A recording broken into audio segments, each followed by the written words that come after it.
रोजच्या धावपळीच्या जीवनामध्ये आपण स्वतःवरती लक्ष द्यायचं मात्र विसरूनच जातो। तर मी आज घरच्या घरी अगदी मार्केट सारखा मुखवास बनवलाय, तोही अगदी कमी पैशांमध्ये। हा मुखवास लहानांपासून तर मोठे कोणीही खाऊ शकतं, अन्न पचनासाठी अति उत्तम आहे। तर रेसिपी अगदी साधी आणि सोपी आहे। व्हिडिओ प्लीज शेवटपर्यंत नक्की बघा। आवडल्यास लाईक शेअर सबस्क्राईब नक्की करा आणि व्हिडिओला अजिबातही स्किप नका करू। चला तर रेसिपीला सुरुवात करूया। त्यासाठी घरातला कुठलाही डब्बा सेट करून घ्या। त्या डब्याने मी 1 डब्बाभर इतकी बडीशोप घेतलीये। त्यानंतर त्याच डब्याने अर्धा डब्बाभर इतकी तीळ घेतलीये आणि ओवा घेतलाय 2 पुड्या इतका। साधारण 3-4 चमचे इतका हा ओवा भरला असेल। हे सगळं साहित्य तुम्हाला दुकानामध्ये आरामात भेटून जाईल। आपल्याला हे सगळं साहित्य कच्चंच वापरायचं आहे। त्यानंतर थोडंसं पाणी घ्यायचं, त्यामध्ये काळं मीठ जे आहे ते 2 चमचे इतकं टाकायचं। काळ्या मिठाने अन्नपचन जे आहे ते एकदम सुरळीत व छान होते। काळं मीठ छान असं पाण्यामध्ये मिक्स करून घ्यायचं। त्यानंतर याच पाण्यामध्ये आपल्याला 2 ते 3 चमचे इतकी हळद टाकायची। हळद टाकल्यानंतर हळदसुद्धा या पाण्यामध्ये छान अशी मिक्स करून घ्यायची।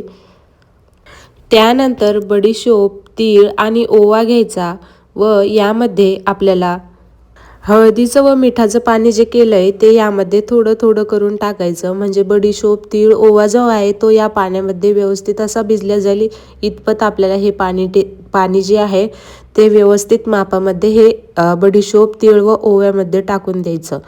तर थोडं थोडं करून जास्त बडीशोपला लागलं, त्यानंतर थोडंसं तीळला व अगदी कमी ओव्याला लागलं, तर थोडं थोडं करून मी यामध्ये व्यवस्थित मापामध्ये हे पाणी टाकलं व छान असं मिक्स करून घेतलं। आता हे आपल्याला 10 ते 15 मिनिटं आपल्याला छान असं भिजू द्यायचं। त्यानंतर 10 ते 15 मिनिटांनी काळ्या मिठाचं व हळदीचं जे पाणी आहे ते छान असं मुरलं जातं, म्हणून 10 ते 15 मिनिटं आपल्याला हे रेस्ट करायला ठेवायचं। 10 ते 15 मिनिटानंतर एक तव्यावरती एक पॅन ठेवायचा, त्यामध्ये सुरुवातीला बडीशोप टाकायची। बडीशोप जी आहे ती अगदी कमी गॅसवरती लालसर होईपर्यंत भाजून घ्यायची। तरी बडीशोप भाजण्यासाठी मला 5 ते 6 मिनिटं वेळ लागला। कमी गॅसवरती व्यवस्थित अशी भाजल्या जाते व काळ मीठ सुद्धा पूर्णपणे यामध्ये उतरतं, म्हणून कमी गॅसवरती बडीशोप भाजा। त्यानंतर बडीशोप काढून घेतली की त्याच पॅनमध्ये तीळ टाकायची व तीळ सुद्धा याच पद्धतीने आपल्याला कमी गॅसवरती व्यवस्थित अशी भाजून घ्यायची। तीळ जी आहे ती थोडी ड्राय झाल्यानंतर चटचट असा आवाज येईपर्यंत भाजून घ्यायची। छान अशी तीळ भाजल्या गेली आहे। त्यानंतर ओवा सुद्धा याच पद्धतीने आपल्याला भाजून घ्यायचा। ओवा कमी असल्यामुळे पटपट जो आहे तो ओवा भाजला जातोय। छान असा ओवा जो आहे तो भाजला गेला आहे। त्यानंतर तीळ व बडीशोप जे आहे ते त्यामध्ये ओवा छान असा मिक्स करून घ्यायचा। हे सर्व साहित्य आपल्याला व्यवस्थित असं थंड करून घ्यायचं आणि व्यवस्थित असं सगळीकडून मिक्स सुद्धा करून घ्यायचं। त्यानंतर हवाबंद डब्यामध्ये आपल्याला हे भरून घ्यायचं। हे तुम्ही 3-4 महिने आरामात खाऊ शकता, व्यवस्थित टिकतं 3-4 महिने। 1 चमचा रोज जेवण झाल्यावरती खा, याने जेवण जे आहे ते व्यवस्थित असं पचतं। एक लक्ष असू द्यायचं की फक्त आणि फक्त याला ओला हात लागू नाही द्यायचा। ओला हात लागल्याने ते जे आहे ते खराबही होऊ शकतं।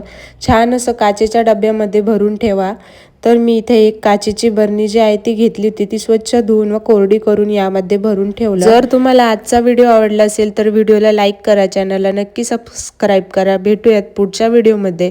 पुढचा व्हिडिओ तुम्हाला कुठला बघायला आवडेल मला कमेंटमध्ये नक्की सांगा। बाय।